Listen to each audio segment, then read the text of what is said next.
Alhamdulillah, wassalatu wassalamu ala Rasulillah wa ala alihi wa sahbihi wa man wala. Allahumma salli ala nuril anwar wa sil asrar fil aghyar wa min fahibab al yasar sayyidina Muhammadin al mukhtar wa alihi al athhar wa ashabihi al akhyar adada ni'amillahi wa ifdalih. Alhamdulillah, pada malam hari ini kita meneruskan kajian bulanan atau 2 bulanan. InsyaAllah pada malam hari ini kita akan membaca atau kita akan membahas dari kitab Adwiyatul Ghaliyah Haqiqatul Ibadah, tentang apa yang dimaksud dengan ibadah. Karena dengan memahami ibadah kita akan lebih berhati-hati memvonis orang sebagai syirik, karena syirik itu adalah beribadah selain kepada Allah. Jadi yang perlu kita pahami adalah apa arti daripada ibadah itu sendiri, apa definisi daripada ibadah, sehingga kadang-kadang kita menganggap, sebagian orang menganggap bahwa dia melakukan sesuatu seperti ini, kita berani menghukumi bahwa itu adalah sesuatu yang syirik, padahal itu bukan ibadah, begitu. Nah, ibadah itu adalah syirik itu adalah ibadah selain kepada Allah.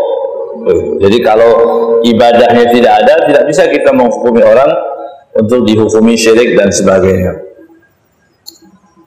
Fi haqiqatil ibadah, apa hakikat daripada ibadah itu sendiri? Ma makna ibadah? Apa yang dimaksud dengan ibadah? Dzakara ulama al-muhaqqiqun anna al-ibadah syar'an.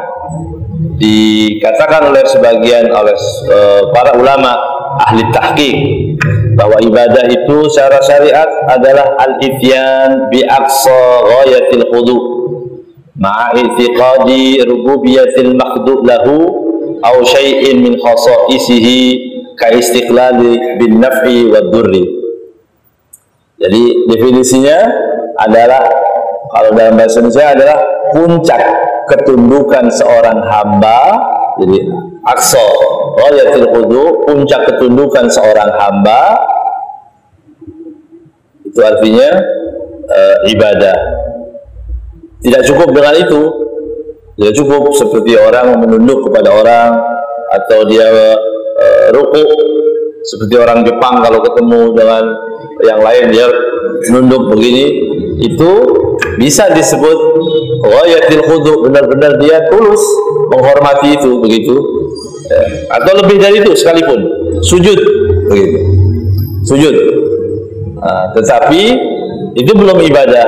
Bicara secara fisik hanya baru masuk dalam sebagian definisi daripada ibadah itu sendiri, tapi belum. Apa berikutnya? Ma'i'tiqadi rububiyatil makhdu' lahu. Dia harus meyakini bahwa yang ia tunduki mempunyai sifat ketuhanan. Begitu. Jadi kita tunduk kepada orang dan kita meyakini bahwa yang kita tunduki itu mempunyai sifat ketuhanan, sifat-sifat Tuhan, au syai'in min khasa'isiha, atau sebagian daripada sifat Tuhan. Jadi sifat Tuhan atau sebagian daripada sifat Tuhan, sifat Allah Subhanahu wa taala maksudnya.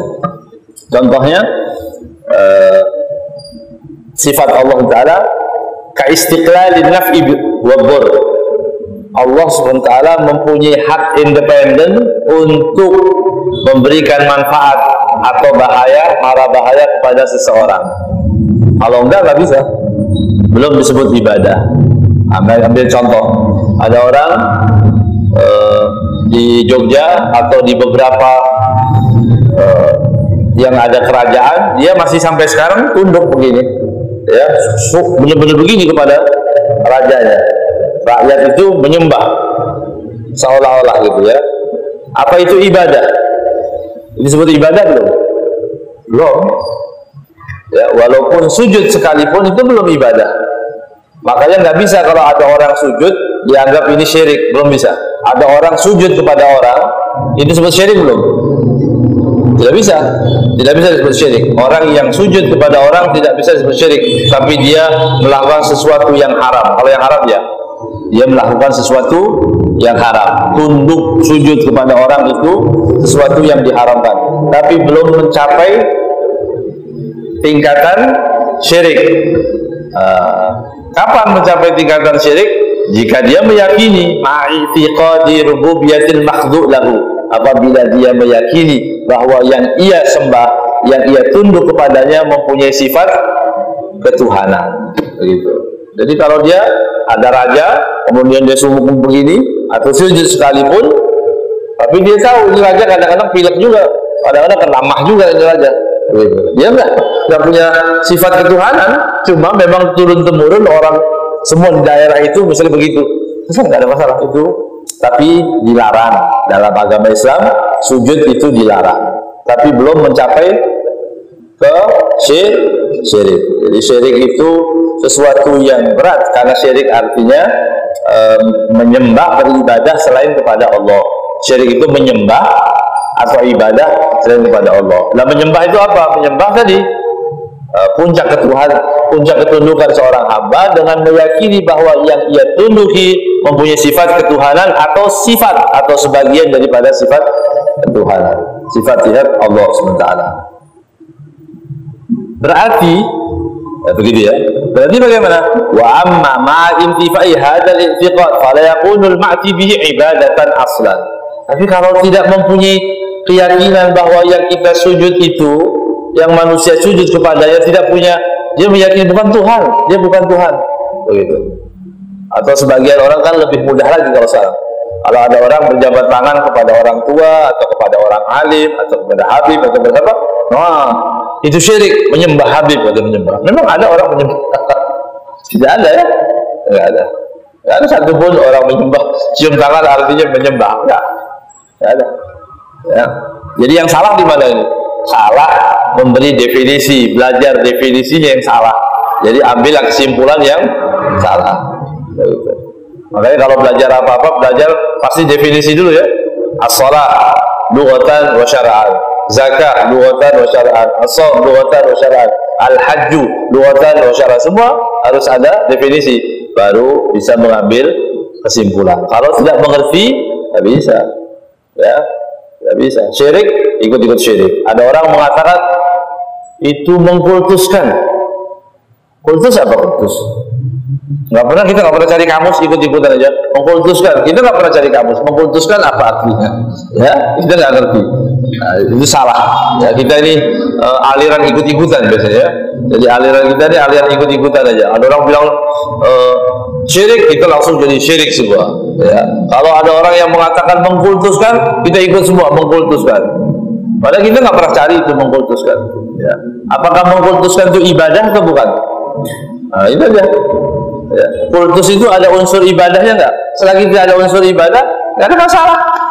Ya, tidak ada masalah. Ya. Kemudian, jika tidak ada daripada unsur-unsur ibadah sekalipun, maka tidak bisa disebut apa yang dilakukan adalah ibadah atau disebut syirik. Walau kana dzalika sujudan, lihat ini. Walau kana dzalika sujudan, walaupun yang dia lakukan itu bukan cuma tunduk, bukan cuma mencium tangan, bukan cuma inhina, bukan begini ruku, tapi sujud sekalipun, itu kan puncak itu. Ada orang sujud itu kan puncak ibadah seorang apabila dia sujud. Ya. Itu pun tidak bisa disebut ibadah. Ya, ada orang sujud kepada orang. Itu kalau ahlu sunnah tidak bisa menghukumi orang itu syirik. Ada orang sujud, contoh sujud, nggak bisa dihukumi syirik. Harus ditanya dulu, kamu kenapa sujud? Begitu. Ya, nggak supaya utang saya dikasih, supaya dibebaskan utang saya supaya saya sujud begitu. Kamu meyakini nggak kalau itu Tuhan? Enggak, bukan Tuhan. Dia cuma debt collector aja. Begitu. Nggak ada apa-apa. Tidak bisa sama sekali kita menghukumi itu sesuatu yang syirik. Jadi syirik itu harus dua, zahirnya dia tunduk, batinnya adalah meyakini dia mempunyai sifat ketuhanan. begitu. Ya. Jadi kalau tidak meyakini bahwa sifat ketuhanan, tidak ada masalah. Ya. Jadi pakai jaket ini masa saya bilang Tuhan begitu ya. Saya tunduk saja, sujud. Ya. Fadlan ammadunahu, apalagi cuma ruku, apalagi cuma menunduk, apalagi cuma begini, ya, itu sama sekali bukan ibadah. Ya, bukan ibadah sama sekali. Wa yadullu dzalika amrullah ta'ala al-malaikata bi an yasjuda li Adam fasajadu lahu. Ya. Buktinya apa? Buktinya bahwa Allah Subhanahu wa taala memerintahkan kepada Adam, kepada para malaikat untuk sujud kepada Adam. Ya. Allah memerintahkan kepada para malaikat untuk sujud kepada Adam. Yang mustahil dilakukan oleh Allah Subhanahu wa taala, dan semua perintah Allah itu mengajarkan Allah kepada kekufuran, itu nggak mungkin. Kalau syariat bisa berubah. Saya ulang lagi. Kalau syariat bisa berubah. Haram untuk Nabi zaman Nabi Ibrahim, tidak haram untuk Nabi berikutnya. Itu bisa berubah-ubah. Seperti harta rampasan perang. Ya. Harta rampasan perang di Nabi-Nabi yang terdahulu haram, tapi untuk Rasulullah SAW halal. Berubah kan? Dari halal, dari haram menjadi halal. Bisa. Tetapi kufur, syirik itu tidak akan berubah. Yang syirik di zaman Nabi yang dulu sampai zaman Rasulullah tetap syirik. Kufur di zaman Nabi-Nabi Anbiya sebelumnya, syirik juga di zaman sekarang. Jadi tidak akan berubah. Berarti sujud, begitu ya. Sujud ini adalah sama sekali bukan ibadah yang menjadikan dia kekufuran atau menjadikan dia syirik. Buktinya para malaikat ketika diperintahkan oleh Allah untuk menyembah kepada Adam, dia mau menyembah. Nabi, para malaikat yang mau menyembah disebut taat kepada Allah Subhanahu wa taala. Padahal menyembahnya siapa? Menyembah Adam, yang disembah Nabi Allah Adam, tapi malaikat disebut taat dengan perintah Allah Subhanahu wa taala. Yang tidak mau menyembah Nabi Allah Adam maksiat. Siapa itu? Iblis. Begitu. Tidak bisa diartikan oh iblis itu mempunyai aliran yang tauhid yang murni, nggak mau menyembah selain Allah, begitu. Ada orang mengatakan begitu, ya, iblis ini nggak mau menyembah selain Allah, maka dia menjadi apa? Dia salah memberikan definisi, akhirnya dia justru sesat. Nggak mau menyembah selain Allah. Padahal mentaati perintah Allah SWT itu adalah bukti ketaatan, ya, bukti ketaatan. Jadi subhanallah, ketika Allah perintahkan manusia untuk keras, untuk lembut, ya lembut. Ketika Allah perintahkan manusia untuk keras, ya keras. Keras dan lembutnya itu tergantung perintah Allah, bukan tergantung kita. Ya, apa buktinya? Ya, Allah menyebutkan orang-orang malaikat-malaikat yang bengis, yang keras, yang kasar, tapi Allah puji. Allah puji. Ya. Allah menyebutkan apa? Alaiha malaikatun ghiladun shidadun la ya'suna ma amarahum wa yaf'aluna ma yu'marun. Ini pujian Allah SWT. Di situ nanti di neraka akan dimasukkan orang-orang ke dalam neraka. Neraka di dalamnya ada apa? Malaikat ghilad, syidad, keras, bengis. Malaikat-malaikat yang keras, yang bengis. La ya'suna ma amarahum, tapi dia tidak pernah bermaksiat kepada apapun yang diperintahkan Allah. Jadi malaikat nanti penjaga neraka itu keras, nggak boleh yang lembut-lembut, jangan. Silahkan masuk Pak, nggak begitu nanti malaikat. Ya, memang diperlukan keras di sini.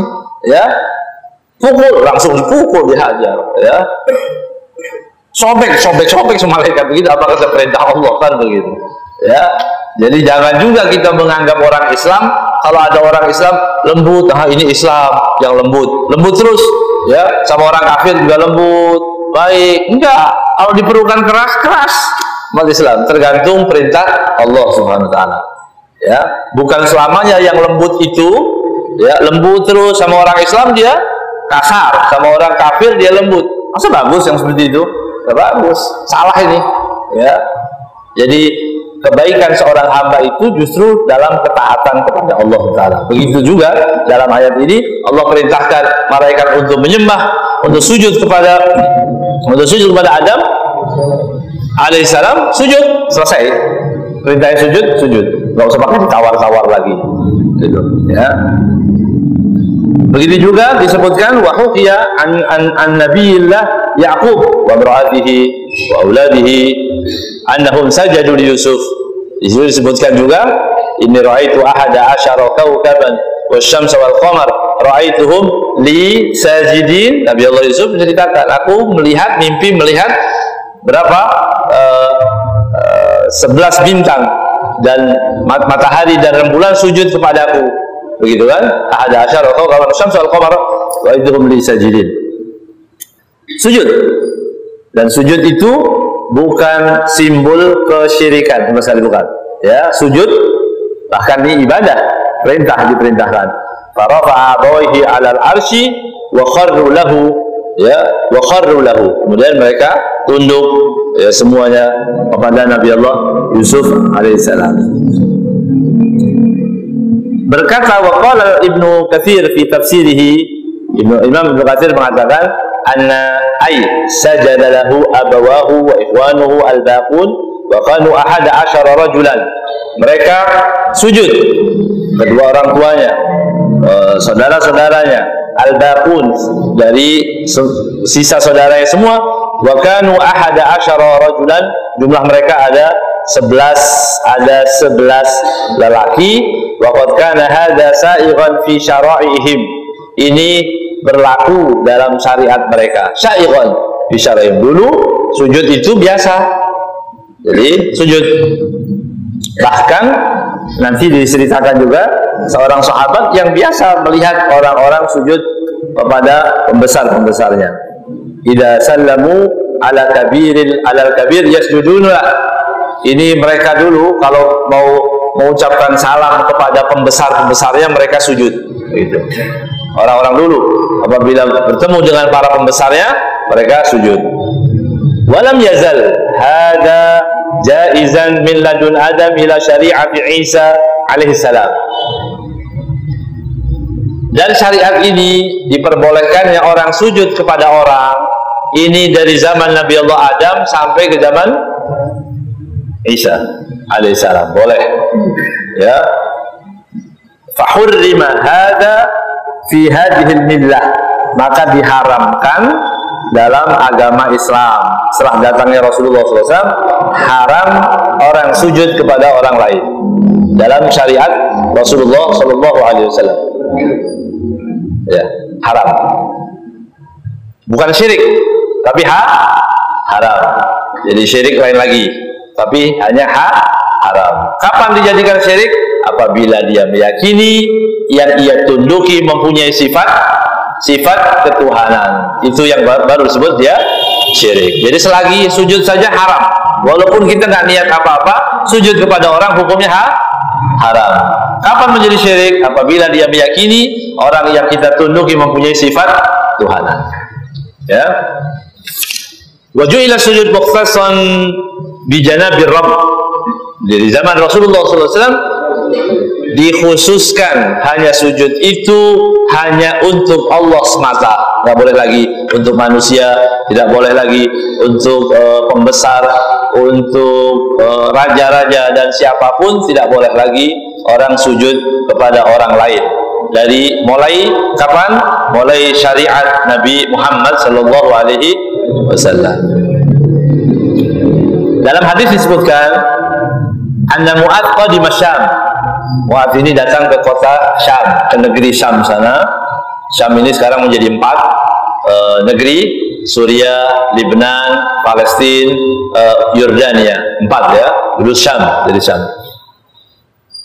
Ketika beliau masuk ke kota Syam, ke negeri Syam, wajadahum yasjuduna li asaqifihim. Mu'adz melihat orang-orang Syam itu sujud kepada uskup-uskupnya, para pembesar, agamawan-agamawannya, itu semua orang-orang sujud kepada mereka. Falamma raja'a sajada li Rasulillah sallallahu alaihi wasallam. Mu'adz membawa oleh-oleh. Ini lihat, Masya Allah, bagus ini ya. Oh, begitu cara sujud kepada para pembesar ahli agama, mereka sujud. Maka Mu'adz, Sayyidina Mu'adz radhiyallahu taala anhu, begitu sampai ke kota Madinah, bertemu dengan Rasulullah, langsung dia sujud, meniru apa yang dilakukan orang Syam.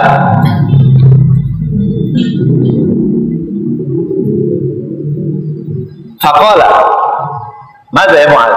Rasulullah bertanya kepada Mu'adz, "Apa ini wahai Mu'adz? Kenapa kamu sujud?" Faqala, "Inni ra'aituhum yasjuduna li asaqifihim." Aku melihat orang-orang semua sujud kepada pembesar-pembesarnya.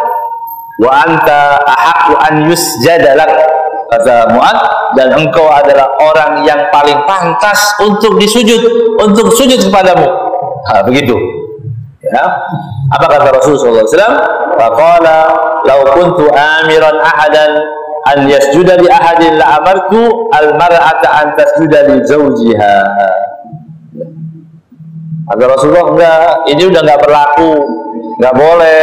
Seandainya umatku ini boleh, aku perbolehkan untuk sujud, ya, untuk sujud kepada orang, niscaya cukup, enggak perlu kepada pembesar-pembesar, tapi cukup seorang wanita sujud kepada suaminya. Masya Allah, ya, alhamdulillah kan, kita nggak disembah, ya. Kalau diperbolehkan, tiap hari kita disembah begitu, ya. Semua perempuan-perempuan sujud kepada kita, begitu, ya. Masya Allah. Artinya apa ini? Artinya luar biasa kedudukan suami, ya. Kalau sudah salah setel, ya setel ulang, dapat oleh-oleh hadis, ya. Kata Rasulullah SAW, udah terlanjur membangkang, kasih tahu ini dapat hadis malam ini. Kata Rasulullah, seandainya ada orang diperbolehkan untuk sujud kepada orang lain, niscaya aku perintahkan perempuan untuk sujud kepada suami, begitu. Masya Allah. Tapi enggak diperintahkan, ya. Udah, suami zaman sekarang ini pokok nggak jadi suami yang solehah aja udah bagus, ya. Ya, udah nggak sampai taat habis-habisan, gitu. Mau keluar harus bilang sama istrinya, "Mama, saya mau keluar dulu." Berapa jam? 2 jam. Awas ya, 3 jam saya kunciin. Udah alhamdulillah kalau nggak gitu, ya. Kan kebanyakan begitu, izin dulu begitu, ya. Tapi enggak lah, insya Allah, ya. Tapi itu cara sarana untuk menjadi wali cepat, ya, supaya dikuasai oleh istri, gitu. Jadi asbab, salah satu sebab orang untuk menjadi wali itu kalau dia dikuasai oleh istrinya. Bagus, ya, manggut-manggut kayak ini, banyak manggut-manggut, ya.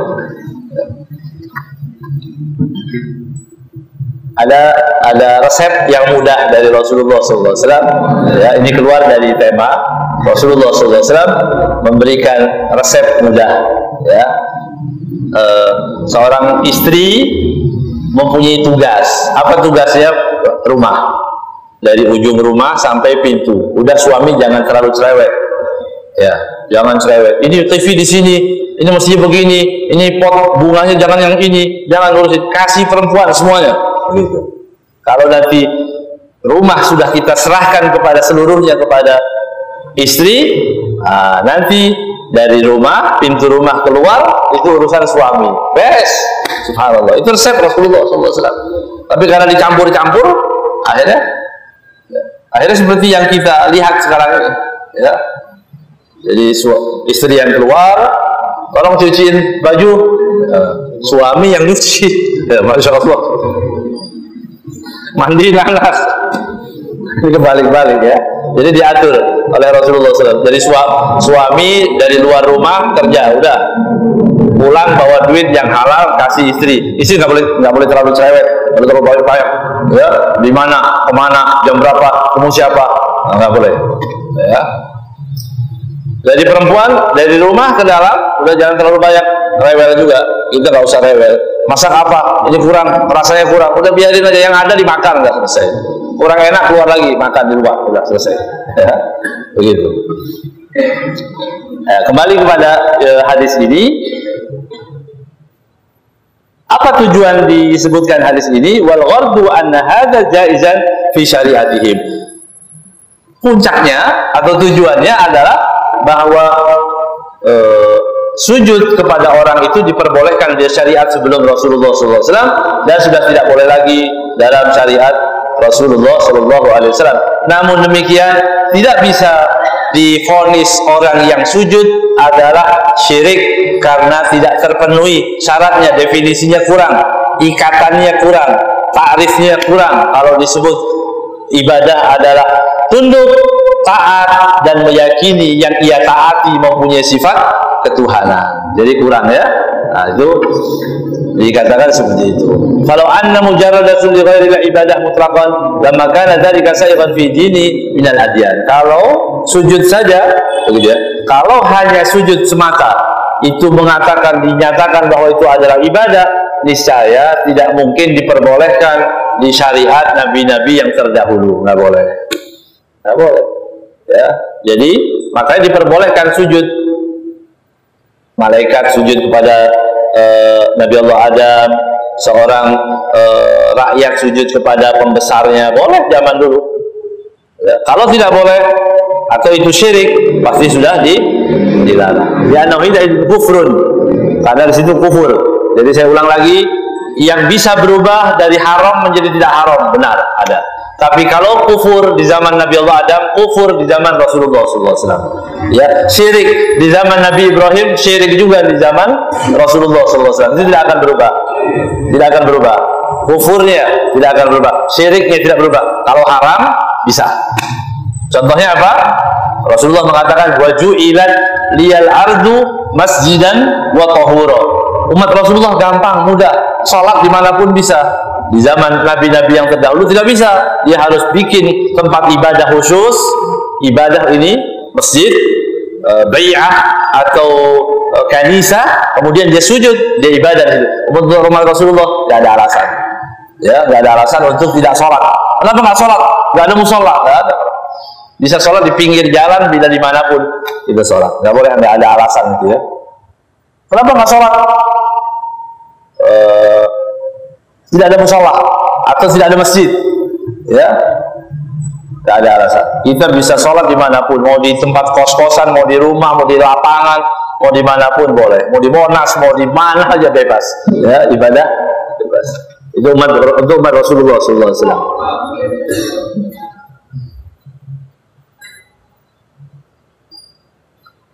Wa ma huwa kufrun la yakhtalif. Adapun kekufuran itu tidak berbeda. Tidak beda lagi. Terus di zaman Rasulullah kufur, di zaman Nabi Adam kufur, zaman Nabi Musa kufur, semua kufur. Sama. Kalau kafir itu sama. Makanya orang tidak boleh sembarangan mengatakan syirik, kafir, itu harus berhati-hati. Ya. Mengapa demikian? Wala ya'murullahu bihi hina min hinin bila ahyan. Dan Allah tidak akan memerintahkan sama sekali kapanpun kekufuran itu tidak mungkin. Jadi kalau seandainya sujud itu adalah kufur, misalnya Allah tidak akan perintahkan usjudu li Adam, sujudlah kepada Adam. Nggak mungkin, ya, karena sujud kepada selain Allah dianggap kafir.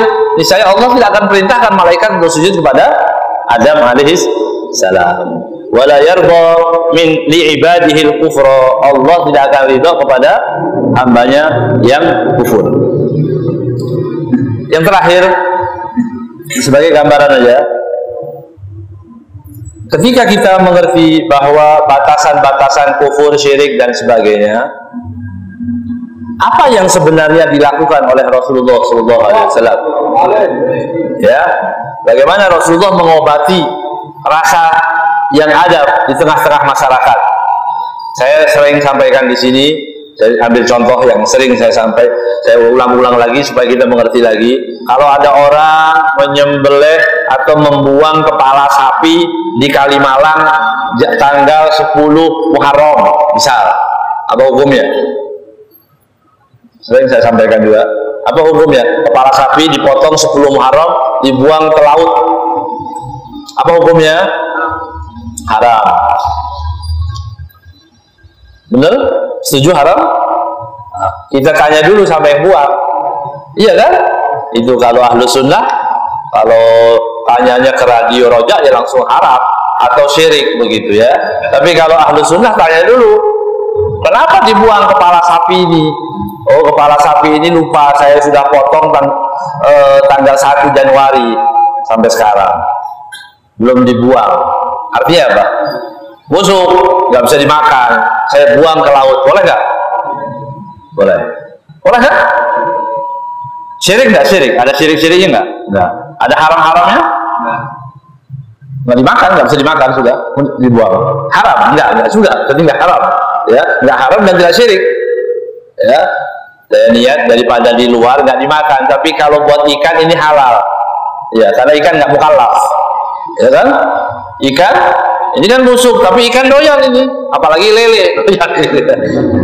Lele busuk-busuk doyan. Nah, coba kita buang ke laut atau ke apa? Boleh. Ya, kita dapat pahala dengan niat memberi makan ikan. Ya. Yang kedua, sembelih sapi, potong kepala sapi. Ditanya lagi, jangan langsung kita hukumi. Kan yang buang orang, bukan kita. Yang tahu niatnya siapa? Orang. Berarti kita tanyain dulu, kenapa dibuang kepala sapi ini? Ya, kepala sapi punya saya, duit-duit saya, ya, uang saya. Ente mau apa? Saya mau buang kepala sapi. Ya, di sini baru haram.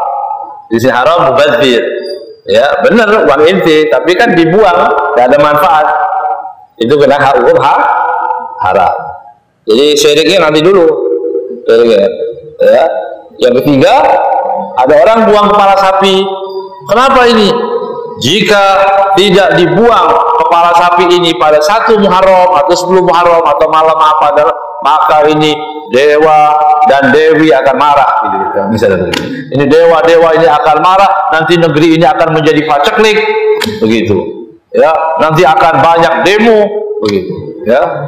Akan begini dan begitu, misalnya. Misal dia meyakini seperti itu, ada nafa dan dor selain milik Allah Ta'ala, disitulah syirik. Itu baru syirik. Contoh lagi yang lebih gampang lagi. Masya Allah, ini Habib Abdullah dan keluarga baru umroh. Mudah-mudahan kita sampai juga umroh ya. Insya Allah. Jadi kalau di tempat pengajian ini, kalau ada orang minta doa umroh, jangan suka ngukur-ngukur duit. Ya, baru 750 masih kurang banyak. Jangan, nanti insya Allah ada orang nggak tega lihat antum gini, ini wajahnya pucat, pantas berada diajak umroh dan tidak ada saja. Ini di bawah ada seorang Ka'bah, ya. Sudah pernah lihat Ka'bah? Belum, tapi di TV kan pernah lihat, ya. Ada partai pakai Ka'bah juga, ya. Ka'bah, di Ka'bah itu ada Hajar Aswad, ya. Hajar Aswad di zaman jahiliyah, Abu Jahal, Walid bin Mughirah, dan teman-temannya, ya, dan preman-preman Mekah itu, dan semua partai-partai yang ada, partai musyrikin yang ada di Mekah itu semua, itu musab-musab Ka'bah, musab-musab Hajar Aswad, ya, diusap, dicium, disembah, ya. Sama nggak kira-kira dengan Hajar Aswad yang sekarang?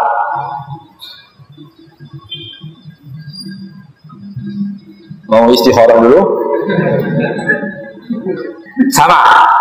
Supaya nggak bingung. Sama. Hajar Aswad yang di zaman dulu sampai setelah Rasulullah, sampai Rasulullah SAW, Hajar Aswadnya sama. Dulu orang yang mengusap dosa syirik karena dia meyakini bahwa Hajar Aswad itu mempunyai nafa, bermanfaat, dan bisa mendatangkan mara bahaya istiqlalan. Ya, secara independen dia bisa melakukan Hajar Aswad sendiri bermanfaat, begitu. Ya.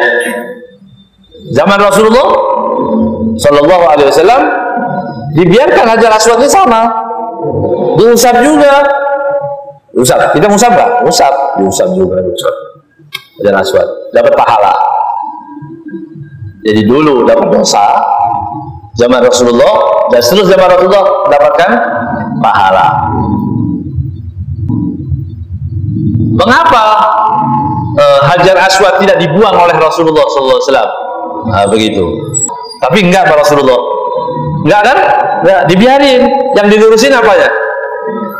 Niatnya yang dilurusin. Begitu, ya. Jadi ma'athir, bekas-bekas yang ada di kota Madinah itu hampir habis, khususnya di Mekah. Kalau Mekah habis total dah. Ya. Di Mekah habis, di Madinah ada sisa-sisa, enggak dihancurin semestinya, dibiarin aja. Ini bekas, ya. Ini kuburan fulan, ini tempat yang baik, ini tempat orang mengambil berkah dan sebagainya. Tidak dihancurin. Yang dirubah adalah niatnya. Ini buktinya Hajar Aswad. Hajar Aswad ini tidak dihancurin oleh Rasulullah SAW, tapi tetap orang mengusap Hajar Aswad mendapatkan pahala. Oleh karenanya Sayyidina Umar bin Khattab kalau lewat di Hajar Aswad mengatakan, anta, ini Hajar Aswad bilang Hajar Aswad, ente ya Hajar Aswad nggak ada apa-apanya kalau bukan karena Rasulullah menciummu, begitu.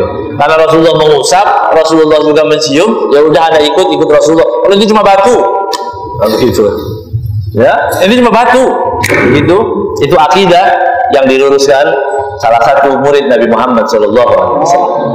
Ya, jadi alhamdulillah akidah Ahlus Sunnah wal Jamaah ini bukan alhamdulillah semuanya bisa dinalar, semuanya masuk akal, semuanya masuk logika, semuanya dalam keadaan yang baik, sehingga tidak mudah orang memvonis syirik, kafir dan sebagainya, karena syirik itu pada hakikatnya adalah ibadah selain kepada Allah Subhanahu wa ta'ala, dan tidak ada orang itu beribadah selain kepada Allah Subhanahu wa ta'ala dengan hanya mencium tangan orang alim, atau kita tunduk kepada orang, atau yang lain-lain yang dilakukan oleh kebanyakan umat Islam di seluruh dunia. Itu insya Allah terjaga dari hal-hal yang seperti itu. Wallahu a'lam bishawab.